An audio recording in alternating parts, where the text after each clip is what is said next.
السلام عليكم ورحمة الله وبركاته. إن الحمد لله الأكرم الذي خلق الإنسان وكرم وعلمه من البيان ما لم يعلم، فسبحان الذي لا يحصى امتنانه باللسان ولا بالقلم، ونشهد أن لا إله إلا الله وحده لا شريك له، ونشهد أن سيدنا وسندنا وحبيبنا وطبيب قلوبنا ومولانا محمدا عبده ورسوله. أما بعد، فقد قال الله تبارك وتعالى في كلامه المجيد وفي فرقانه الحميد: أعوذ بالله من الشيطان الرجيم. بسم الله الرحمن الرحيم.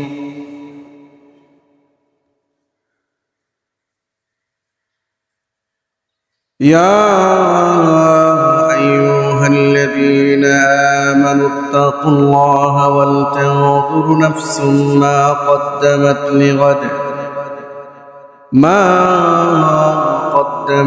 لغد واتقوا الله إن الله خبير بما تعملون.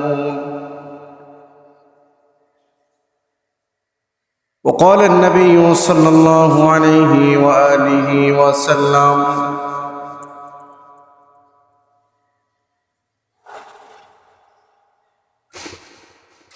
المسلم من سلم المسلمون من لسانه ويده، أو كما قال النبي عليه الصلاة والسلام.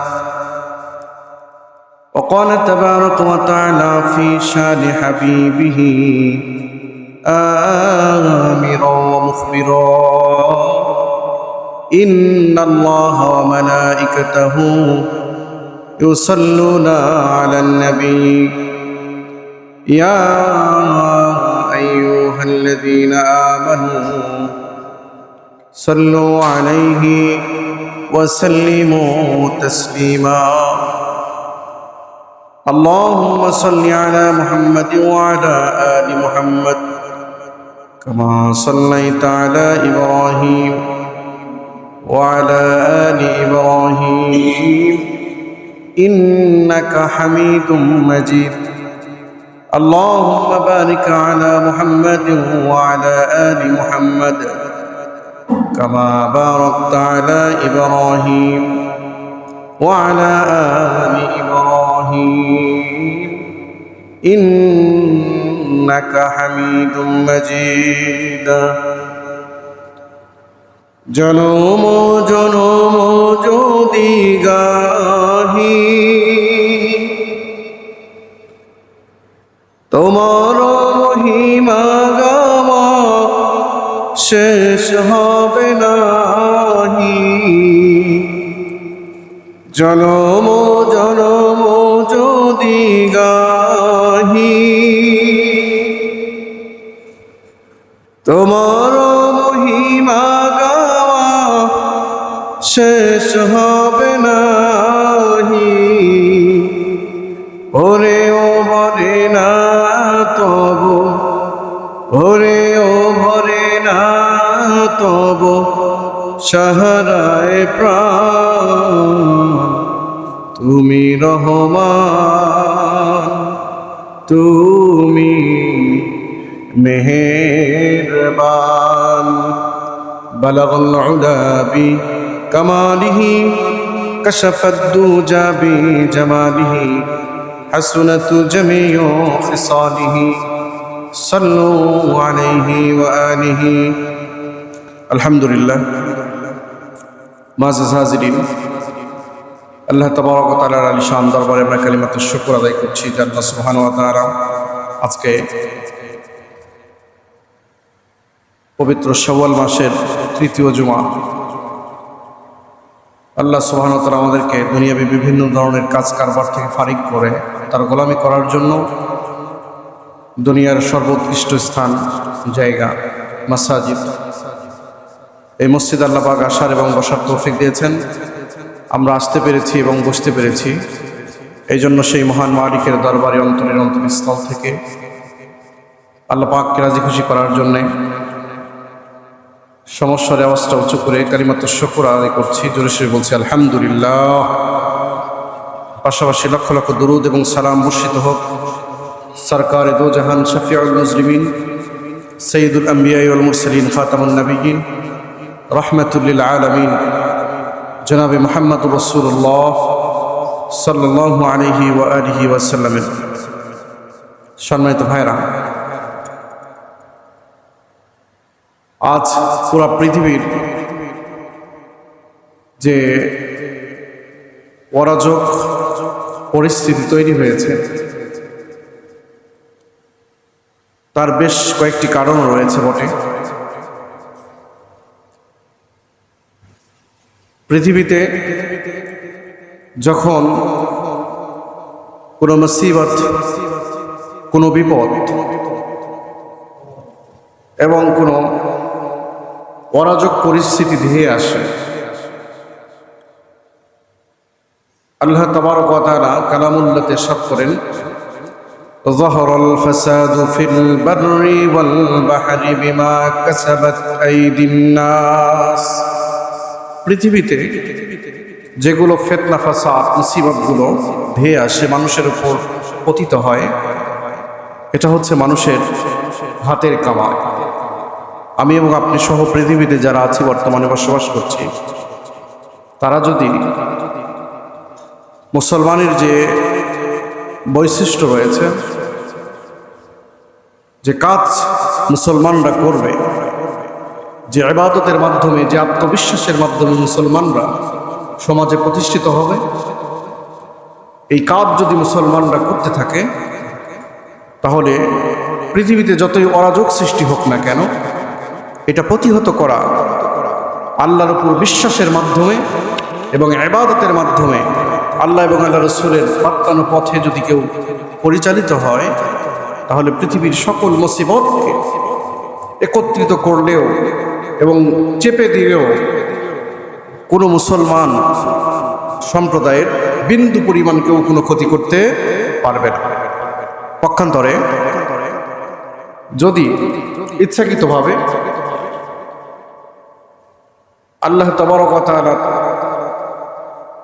তার নবীর মাধ্যমে যে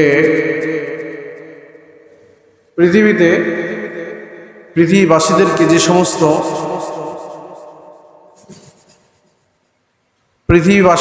সমস্ত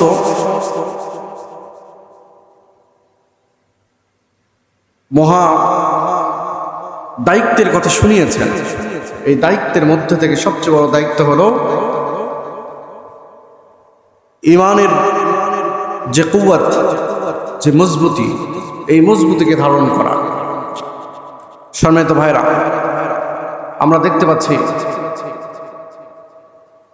মানুষ মানুষের সাথে যে অরাজক পরিস্থিতি তৈরি করছে।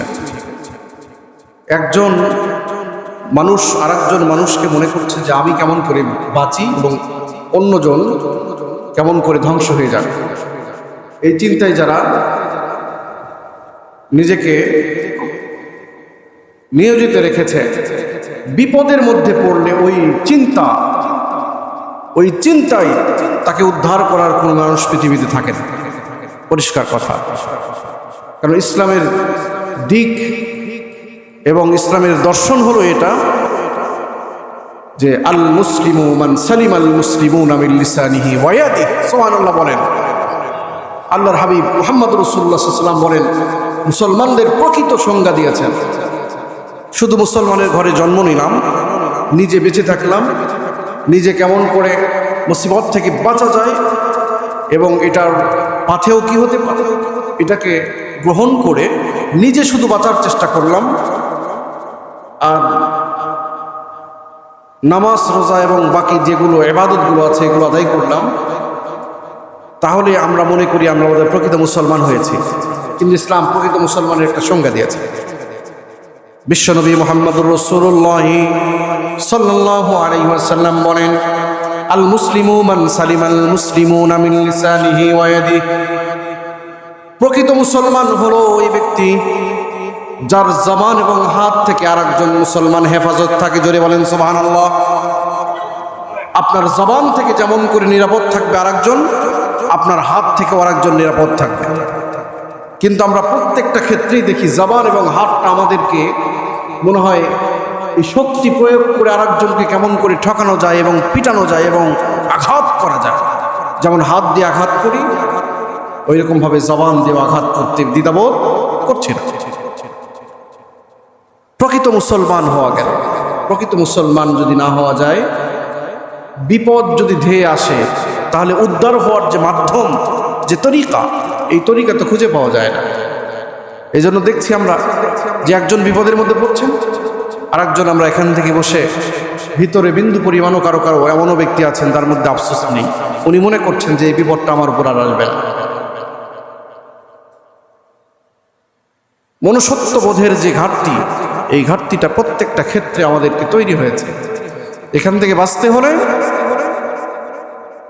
বিশ্বনবী মুহাম্মদুর রাসূলুল্লাহ সাল্লাল্লাহু আলাইহি ওয়াসাল্লামের বাতলানো যে পথটা, এই সুন্নাহকে যদি আঁকড়ে ধরা হয়, তাহলে কিঞ্চিত পরিমাণ হলেও বাঁচার সম্ভাবনা আছে। নচেত বিপদ একের পর এক ধেয়ে আসবে। আজকে পুরা পৃথিবীর যে পরাশক্তিগুলো, যাদের ভয়ে পুরা পৃথিবীর সমস্ত দেশগুলো থরথর করে কাঁপার কথা ছিল, তাদের শক্তি সমর্থন দেখে আমরা হতভম্ব হয়েছি। তাদের শুধু মুখ চলে কিন্তু ভিতরে কিছুই নাই। কারণ মুসলমানদেরকে ধ্বংস করতে গেলে যাদের মধ্যে বিন্দু পরিমাণ ঈমান আছে, ঈমান, এই ঈমানদারকে যদি কেউ ধ্বংস করতে চায়, পুরা পৃথিবীর সমস্ত মিসাইলকে যদি একত্রিত করে ওই মুসলমানের বুকের ওপর যদি চালিয়ে দেওয়া হয়, বিন্দু পরিমাণ ঈমান থেকে তাকে বিচ্যুতি করানো যাবে না। ঈমানের এত বড় তেজ, এত বড় পাওয়ার। ঈমান ছাড়া হাঁটাকালীন সময়ে, ঈমান থাকা, ঈমানহীন সময়, যখন ঈমান ছিল না, তখনও হযরতে আমর ইবনুল খাত্তাব রাদিয়াল্লাহু তাআলা ইসলাম গ্রহণ এখনো করেননি। ঈমান নাই।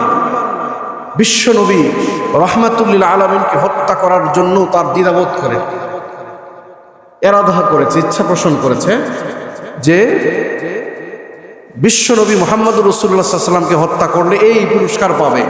সেজন্য সে এরাদা করেছে, ইচ্ছা করেছে হত্যা করে। কি না থাকার কারণে? ঈমান না থাকার কারণে।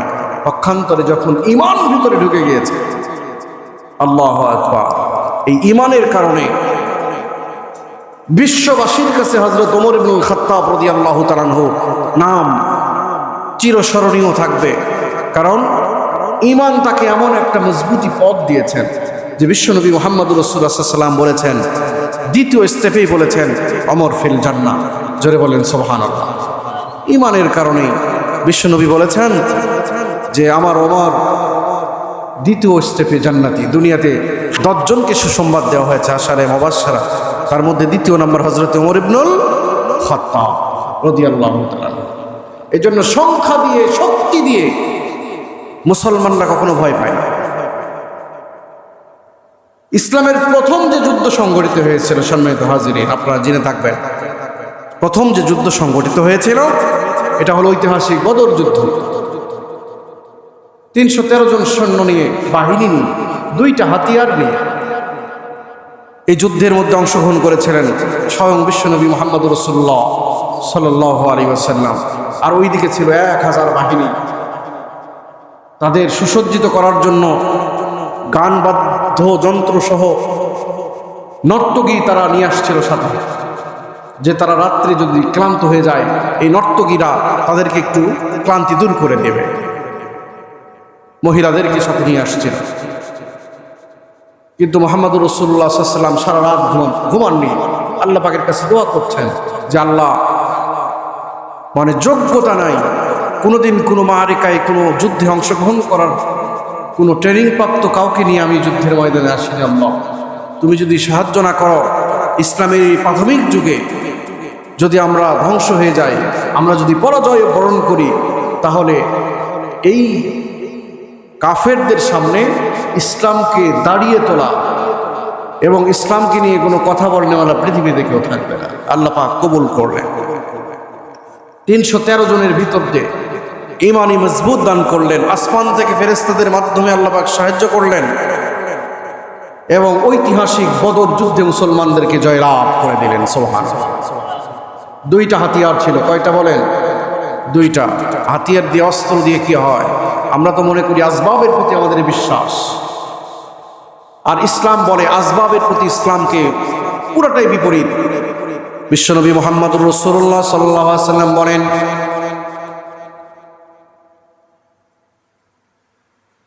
আল্লাহর নবী মুহাম্মদুর রাসূলুল্লাহ সাল্লাল্লাহু আলাইহি ওয়াসাল্লাম ইরশাদ করেন, লাইসাল গিনা আন কাসরাতিল আরজি ওয়ালাকিন্নাল গিনা গিনান নাফস। তিরমিজি শরীফের রাওয়ায়াত। নবী সাল্লাল্লাহু আলাইহি ওয়াসাল্লাম বলেন, সম্পদ বেশি থাকলেই তিনি শুধু ধনী নয়। লাইসাল গিনা আন কাসরাতিল আরজি, কিন্তু আমরা মনে করি যার সম্পদ যত বেশি তিনি সবচেয়ে বেশি ধনী, তাই কিনা বলেন? যার টাকা পয়সা যত বেশি তাকে আমরা ধনী মনে করি। ইসলাম বলে লাইসাল গিনা আন কাসরাতিল আরজি ওয়ালাকিন্নাল গিনা গিনান নাফস। সম্পদ বেশি থাকলে তিনি ধনী নয়, প্রকৃত ধনী হলো অন্তরের ধনী যিনি, তিনি হলে প্রকৃত ধনী। সুবহানাল্লাহ। যিনি অন্তরের ধনী তিনি প্রকৃত ধনী, সম্পদ বেশি থাকলেই ধনী নয়। এই জন্যই তো অন্তর যার যত বড় প্রশস্ত, ইসলাম তাকে তত বড় সুসংবাদ দান করেছেন। সুবহানাল্লাহ। প্রিয় ভাইরা আমার, আপনার সম্পদ নাই কিন্তু অন্তরটা প্রশস্ত, আরেকজনের সম্পদ আছে কিন্তু অন্তরটা সংকীর্ণ। ইসলামের ভাষায় যার সম্পদ আছে অন্তরটা প্রশস্ত নয়, তিনি ধনী নয়। এই জন্য অন্তরের সাথেই সম্পর্ক। সংখ্যার দিয়ে, আসবাব দিয়ে ইসলাম কখনো গণনা করে না। কে কত বড় শক্তিশালী পৃথিবীতে এটা দেখা হয় না, কারণ এই শক্তিগুলো সব শেষ হয়ে যাবে কিনা বলেন? আপনার বডি স্ট্রাকচারের যে শক্তি দেখছেন, এই শক্তি কি চিরদিন থাকবে?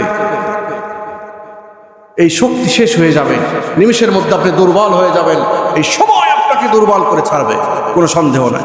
আপনি দুর্বল হয়ে যাবেন। চোখ দিয়ে, আপনার চোখ আছে এখন, হাত আছে, পা আছে, ব্রেন, মস্তিষ্ক সব কিছু আছে, সব দিয়ে আপনি শুনছেন এবং উপলব্ধি করছেন, কিন্তু কিছুদিনের মধ্যেই চোখের জায়গায় থাকবে আপনার জ্যোতি, চোখের যে দৃষ্টি শক্তি এটা কমে যাবে। কানের জায়গায় থাকবে, কানের দৃষ্টি মানে শ্রবণ শক্তি এটা কমে যাবে। আপনার কাছে চিল্লানো ছাড়া আপনি শুনতে পাবেন না, দুর্বলের কারণে। বয়স বাড়বে, যদি আপনি বেঁচে থাকেন তাহলে এটা বুঝতে পারবেন, টের পাবেন। তারপরে এক সময় মালাকুল মউত নামের যে একজন ফেরেশতাকে আল্লাহ পাক তৈরি করে রেখেছেন, এই মালাকুল মউত আপনার সামনে চলে আসবে। আপনার সব অভিজাত্য শেষ, অহংকার শেষ, চিরদিনের জন্য শেষ হয়ে যাবে। আর যখন আপনি মৃত্যু পথযাত্রী হবেন, মরে যাবেন, আপনার জীবন চলে যাবে, তখন একজন ফেরেশতাকে আল্লাহ পাক নিযুক্ত করবেন। নবী সাল্লাল্লাহু আলাইহি ওয়াসাল্লাম বলেন, একজন ফেরেশতা এসে আপনাকে জিজ্ঞাসা করবেন, আইনাল ইস্তেগাল। যখন আপনি ইন্তেকাল করবেন, মৃত মানুষ কি কোনো কথা বলতে পারে নাকি বলেন? কোনো কথা বলতে পারে না। ওই মৃত ব্যক্তির জন্য একজন ফেরেশতাকে আল্লাহ পাক নিযুক্ত করবেন। ফেরেশতা এসে প্রশ্ন করবে, আইনাল ইস্তেগাল, ও আল্লাহর বান্দা তোমার ব্যস্ততা কোথায়? দুনিয়াতে নামাজের, এই সালাতের দাওয়াত দিলে যদি বলা হতো ভাই মসজিদে আজান হয়েছে আপনি সালাতে যান, বলতো যে হুজুর প্রয়োজন, এত ব্যস্ততা, এই ব্যস্ততার কারণে নামাজে যেতে পারি না, এই সালাত আদায় করতে পারি না। যদি ব্যস্ততা আমার কাছ থেকে চলে যায় তাহলে আমি সালাত যত টাইম আদায় করব, কিছুদিনের মধ্যে আদায় করব। কেমন করে খালি অজুহাত দেখানো, ব্যস্ততার অজুহাত দেখানো হয় দুনিয়াতে, শুধু ব্যস্ততা। ওই ফেরেশতা এসে মৃত্যু ব্যক্তিকে প্রশ্ন করবে, আইনাল ইস্তেগাল, ও আল্লাহর বান্দা তোমার ব্যস্ততা কোথায়? ওই ব্যক্তি উত্তর দিতে পারবে নাকি বলেন? কোনো ক্ষমতা নাই। ফেরেশতা নিজেই উত্তর দিবে, বলবে কজ্জালাতিল ইস্তেগাল, আল্লাহর বান্দা মনে রেখো আজকে থেকে তোমার সকল ব্যস্ততা শেষ। বাকিয়াল ওয়াবা, তোমার জন্য সামনে শুধু রয়েছে ঘাটি, কবরের ঘাটি। কবর হলো প্রথম ঘাটি, এই ঘাটিগুলো তোমার কাছে আছে। তুমি একা একা এগুলো মোকাবেলা করে সামনের দিকে তোমাকে অগ্রসর হতে হবে। আজকে থেকে তোমার সব ব্যস্ততা শেষ হয়ে গেল। জীবন চলে গেল তো আপনার ব্যস্ততা সব শেষ, দুনিয়ার সব ব্যস্ততা শেষ। আপনি যেমন করেন, যেমন অজুহাত দেখান, আজকে থেকে আর আপনার কোনো ব্যস্ততা নাই। ফেরেশতা এসে আপনাকে বলবে তোমার ব্যস্ততা কোথায়? তুমি ব্যস্ত করে আল্লাহর কুদরতি পাই একটা সেজদা তুমি করতে পারোনি। এমন ব্যক্তি আছেন যার মৃত্যু হচ্ছে, জীবনেও সেজদা করতে পারেনি, নাউজুবিল্লাহ বলে। আবার এমন ব্যক্তি আছেন যার একটা সেজদাও কোনোদিন কাজা নাই, এমত অবস্থায় তার মৃত্যু হচ্ছে। এমন ব্যক্তি আছেন রুকু অবস্থায় মৃত্যু হচ্ছে। এমনও ব্যক্তি আল্লাহর বান্দা এমনও আছেন সেজদারত অবস্থায় তার মৃত্যু হয়ে যাচ্ছে। আবার এমন ব্যক্তি আছেন সালাতে দাঁড়িয়ে আছেন, মৃত্যু হয়ে গেছে। আবার এমন ব্যক্তি আছেন একটা সেজদাও করেনি, এবং সেই দিন যে সালাতের আগে তিনি এই যে জুমার সালাত শুরু হবে সেখানে গিয়ে তিনি সালাত আদায় করার উদ্দেশ্যে তাহারাত ছেড়ে তিনি যাবেন, এই সুযোগ তার নাই, ইন্তেকাল হয়ে গেছে। এরকমও আছে। এই জন্য দুনিয়ার এই ব্যস্ততাকে উপেক্ষা করে যদি পরকালীন কিছু শান্তি আমরা পেতে চাই, তাহলে মা তাকুমুর রাসূলু ফাখুযুহু ওয়া মা নাহাকুম আনহু ফান্তাহু, যেটা নবীজি নিয়ে আসছেন সেটাকে ধারণ করা, গ্রহণ করা। কেমন করে গ্রহণ করব? বাড়িতে বসে আর চায়ের দোকানে বসে আড্ডা দিয়ে না। ব্যস্ততা কেমন? মসজিদে আসলে আমাদের ব্যস্ততার প্রমাণ মিলে, কিন্তু আজকে ক্ষণে ক্ষণে আমরা টের পাচ্ছি, একবারে প্র্যাকটিক্যালি টের পাচ্ছি আমরা যে সময় কতটুকু গুরুত্বপূর্ণ, এবং কতটুকু ঘড়ির দিক তাকালেও যারা মোটরসাইকেলরা মানে যারা বাইক চালাচ্ছেন, এই তেলের যে বাজেট, তেলের লাইনে দাঁড়ালেই বোঝা যায় যে আপনার ইচ্ছায় সময় চলে না। মসজিদে আসলে আপনি বারবার সময়ের দিক তাকাতে পারবেন। ইমাম সাহেবকে কটাক্ষ করে কথা বলার যোগ্যতা আপনার আছে। আপনি বলতে পারবেন যে হুজুর সময় হয়ে গেছে, তাড়াতাড়ি আপনার এই পেঁচাল বন্ধ করেন, এটা বলতে পারবেন।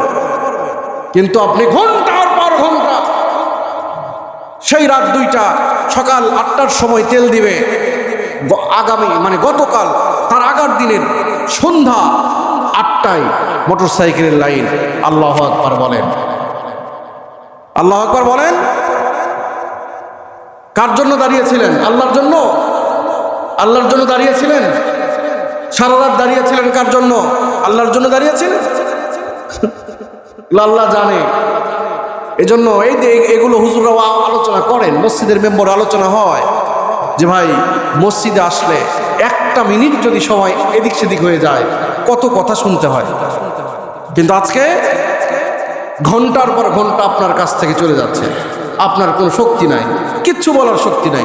আবার সারা রাত জাগিয়ে থাকলেন, দাঁড়িয়ে থাকলেন লাইনে, কিছুক্ষণের মধ্যে আপনি পাবেন তেল। আর 3জন আছে লাইনে, হঠাৎ করে এলান ঘোষণা হয়ে গেল আর তেল নেই, শেষ হয়ে গেছে, চলে যান। বলেন মেজাজটা কেমন হওয়ার কথা?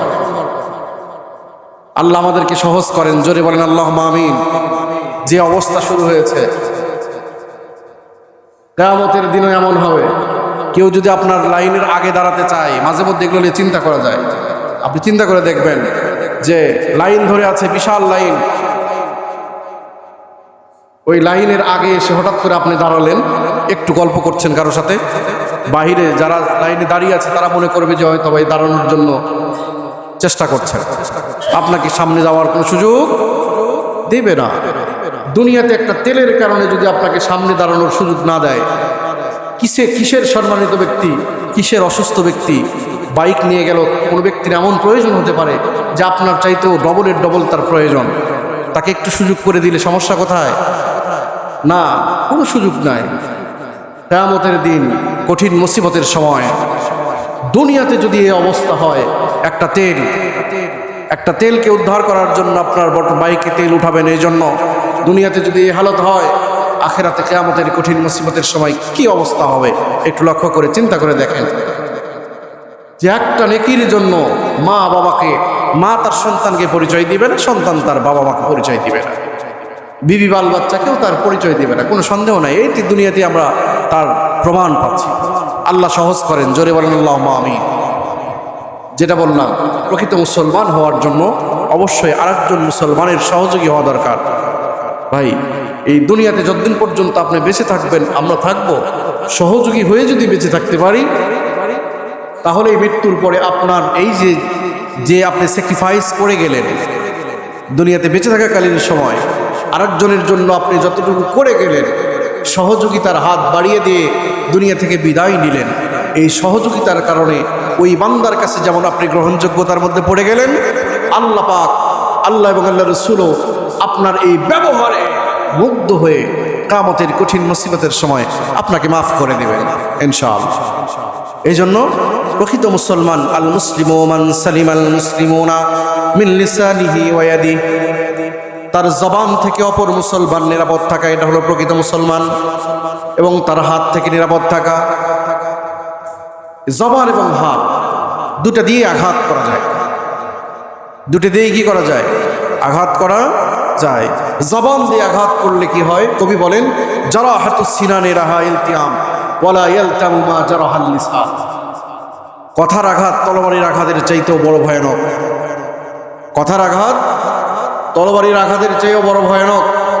তরবারি দিয়ে আঘাত করলে, ট্রিটমেন্ট করলে, চিকিৎসা নিলে এটা ভালো হয়ে যায়, পরবর্তীটা ভুলে যায়, কারণ ব্যথা যদি না থাকে তাহলে ভুলে যাবে।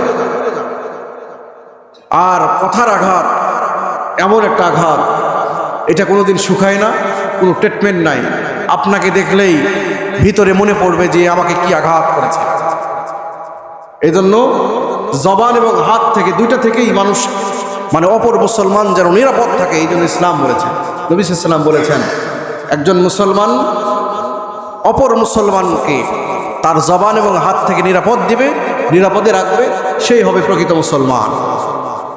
তো প্রকৃত মুসলমান হওয়ার জন্য জবান দিয়ে মানুষকে যদি আমরা সহযোগিতা করি, ভালো পরামর্শের মাধ্যমে হতে পারে, গালিগালাজ থেকে বেঁচে থেকে, এবং সুন্দর ব্যবহারের মাধ্যমেও হতে পারে, এবং হাত থেকে নিরাপদের মানে অর্থ হলো যে আপনার শক্তি থাকতে পারে, টাকা পয়সা থাকতে পারে, কলমের পাওয়ার থাকতে পারে।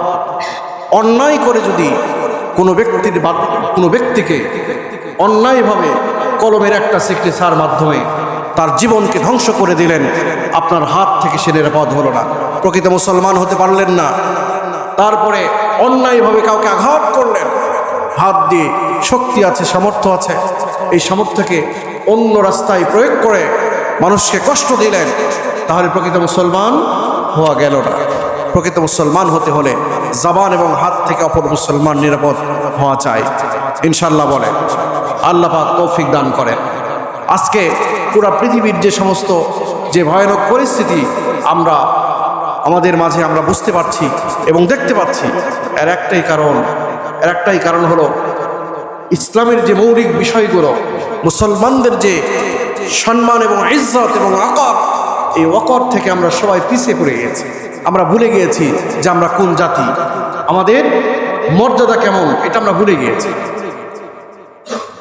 পুরা পৃথিবীর সমস্ত মানে যে সমস্ত ব্যক্তিদের, কাফেরদের, ইসলাম বিদ্বেষীদের কথায় যে পুরা পৃথিবী যে সমস্ত কাঁপত, মুসলমানদের একটা হুঙ্কারে, আল্লাহু আকবারের একটা ধ্বনিতে তাদের অন্তরের মধ্যে কম্পন শুরু হয়ে যেত।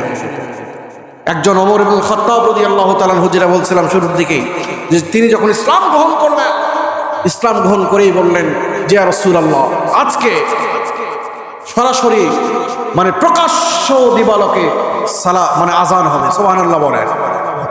এত শক্তি, এত পাওয়ার, আল্লাহু আকবারের ধ্বনিতেই থরথর করে কাঁপত। আসাদুহুম ফি আমরিল্লাহি ওমর, হযরত ওমর রাদিয়াল্লাহু তাআলা আনহুর কাজ, আল্লাহ পাক মানে আল্লাহর হাবিব বলেন, আসাদুহুম ফি আমরিল্লাহি ওমর, আল্লাহর কাছে হযরত ওমর রাদিয়াল্লাহু তাআলার কথা এবং কাজ এত শক্তি, এত শক্ত যে হযরত ওমর যদি কোনো কথা বলতেন, শয়তান, যাদের দিলের মধ্যে শয়তান আসর করে, সেও ভয়ে ভীতস্ত হয়ে যেত। এত বড় পাওয়ার, ইমানদারের এত বড় পাওয়ার, পুরা পৃথিবী নিয়ন্ত্রণ করছে। ইউরোপ, আমেরিকা সহ যে সমস্ত শক্তিধর রাষ্ট্রগুলো, তাদের আচরণে আমরা দেখতে পাচ্ছি মানবতা বলতে তাদের কাছে কিছুই নাই। মুখ থেকে তারা বলছে মানবতা, কিন্তু তাদের ইচ্ছা হলো মুসলমানদেরকে এবং যাদের মধ্যে ঈমান আছে, এই ঈমানদারকে তারা যদি হত্যা করতে পারে, তাদেরকে যদি ধ্বংস করতে পারে, তাহলেই তারা মনে হয় অনেক শান্তি পায়। আমরা দেখতে পাচ্ছি এই ধরনের যে মানবতাবোধ নাই, মানুষকে হত্যা করছে। যে এলাকাগুলোতে যেখানে মুসলমানদের বসবাস, ফিলিস্তিনিদেরকে ধ্বংসের দ্বার প্রান্তে পৌঁছে দিল। শুধু তাই নয়, বর্তমানে দেখছি ইরানের উপর যে আক্রমণ, এই আক্রমণের স্টিম রুলার চালিয়ে দিতে দিতে এক পর্যায়ে তারা ইচ্ছাকৃতভাবে, এক পর্যায়ে যখন যুদ্ধবিরতির কথা হলো, পরবর্তীতে দেখলাম কিছুক্ষণ যেতে না যেতেই সোশ্যাল মিডিয়ার মাধ্যমে আমরা জানতে পারলাম যে তারা এই যুদ্ধবিরতিকে মানে উপেক্ষা না করে আর এক জায়গায় আক্রমণ করে দিল। নাউজুবিল্লাহ! এত বড় মানে নাফরমান। মক্কার কাফেররাও তাই করেছিল। 10 বছরের জন্য যুদ্ধের একটা সন্ধি হয়েছিল ফাতেহে মক্কার দিনে, আগে সলে হুদাইবিয়াতে 10 বছরের জন্য সন্ধি চুক্তি হয়েছিল। পরস্পরের মধ্যে যুদ্ধবিরতি এবং চুক্তি হয়েছিল। 1 বছর যেতে না যেতেই তারা সন্ধি ভেঙে দিয়েছিল। আল্লাহ পাক এর প্রতিদান দিয়েছিলেন মুসলমানদেরকে। আল্লাহ পাক বলেছিলেন তখনই, ইন্না ফাতাহনা লাকা ফাতহাম মুবিনা। হে রাসূল, আজকের যে চুক্তি আপনি সম্বোধন করেছেন, এই চুক্তির মাধ্যমে অচিরেই আপনাকে মহাবিজয় দান করব। এবং 1 বছর যেতে না যেতেই বিশ্বনবী মুহাম্মদুর রাসূলুল্লাহ সাল্লাল্লাহু আলাইহি ওয়াসাল্লাম সলক্ষ সাহাবীদেরকে নিয়ে, যেহেতু চুক্তি তারা ভেঙে দিয়েছে, ফাতেহ মক্কার জন্য বের হয়েছিলেন। মুসলমানদের ঐতিহাসিক বিজয় অর্জন করেছিলেন মুসলমানরা, সেটা হলো ফাতেহ মক্কার মাধ্যমে। মুসলমানদেরকে বিজয় সামনে অবশ্যই আসবে, কিন্তু ইমানের যদি তেজ কমে যায়, আমল যদি নষ্ট হয়ে যায়, তাহলে পুরা পৃথিবীর যে সমস্ত অরাজক পরিস্থিতি আমরা দেখছি, প্রতীয়মান হচ্ছে, এটা আরো ধীরে ধীরে ধীরে ধীরে মানে আরো শক্তিশালী হয়ে যাবে। এই জন্য ভাইরা আমাদের কাজ হবে আল্লাহ এবং আল্লাহ রাসূলের বাতলানো পথে আমাদেরকে চলা। যদি আমরা চলতে চাই, তাহলে অবশ্যই চলতে পারি, তাহলে অবশ্যই দুনিয়াতে যে সমস্ত ফিতনা এবং ফাসাদ সৃষ্টি হয়েছে, এই ফিতনা এবং ফাসাদ আমার এবং আপনার পুরা পৃথিবীর সমস্ত মুসলমানদের ইবাদতের মাধ্যমে এটা কমে যাবে। এটা কমে যাবে। কেউ আক্রমণ করতে চাইলে মুসলমানদের ইমানের কারণে তার মিসাইল এসে ওই এলাকায়, কারণ এটা তো আসবাব, মিসাইল, তারপরে অত্যাধুনিক বোমারু বিমান সহ যেগুলো যুদ্ধে ব্যবহার হয়, এগুলো তো সব আসবাব, এগুলো মানুষের তৈরি, কোনো পাওয়ার নাই। আল্লাহ তাবারক ওয়া তাআলা আগুনকে যদি নিয়ন্ত্রণ করেন, আগুনের মতন কোনো শক্তিশালী কিছু আছে নাকি বলেন তো? কিছুই নাই। জ্বালিয়ে তছনছ করে দিতে পারে সব কিছু। সেই আগুনকে নিয়ন্ত্রণ করেন কে? আল্লাহ। আগুনের খালেক কে? আল্লাহ। আগুনের মধ্যে ইব্রাহিম খলিলুল্লাহকে ফেলে দেওয়া হয়েছিল। ইব্রাহিম আলাইহিস সালামকে যখন অগ্নিকণ্ঠের মধ্যে ফেলে দেওয়া হয়েছিল, আল্লাহ পাক এই আগুনকে স্টপ করে দিয়েছিলেন। ইয়া নারু কুনি বারদাও ওয়া সালামুন আলা ইব্রাহিম। আল্লাহ পাক বলেছিলেন, খবরদার আমার খলিলের একটা লোম তুই পুরাতে পারবি না। সুবহানাল্লাহ বলেন, একটা লোম পুরাতে পারেনি, কিছুই করতে পারেনি আগুন, পারবে না। কারণ সব কিছুর খালেক আল্লাহ। মুসলমান বিশ্বাস করে যে সব কিছুর শক্তি আল্লাহ তাআলা। ইন্নাল্লাহা আলা কুল্লি শাইইন কাদির, সকল ক্ষমতার অধিকারী আল্লাহ। এই জন্য প্রিয় ভাইয়ের আমার, পৃথিবীর কোনো মানুষ আপনাকে, আমাকে এবং পুরো পৃথিবীকে ধ্বংস করার কোনো শক্তি রাখে না, একমাত্র শক্তি রাখেন আল্লাহ। এই জন্য আসুন আমরা আমাদের মূল যে বিষয়গুলো আছে, মুসলমানদের যে ইবাদত, যে আখলাক, এই আখলাকের দিকে আমরা ফিরে আসি। যুবক ভাইরা যারা আছেন, তারা ইচ্ছাকৃতভাবে যারা সালাতগুলো, আল্লাহ পাকের হুকুমগুলো ছেড়ে দিচ্ছেন, তাদেরকে আহ্বান জানাবো, আপনি আসুন, এসে এই মুসলমানদের এই কাতারে দাঁড়িয়ে যান, যেন আল্লাহ তাবারক ওয়া তাআলা আমাদের সবাইকে এক এবং নেক হয়ে বাকি জিন্দেগি অতিবাহিত করার তৌফিক দান করেন। সবাই বলেন আল্লাহুম্মা আমিন। ওয়া মা তৌফিক ইল্লা বিল্লাহ। আসসালামু আলাইকুম ওয়া রাহমাতুল্লাহ।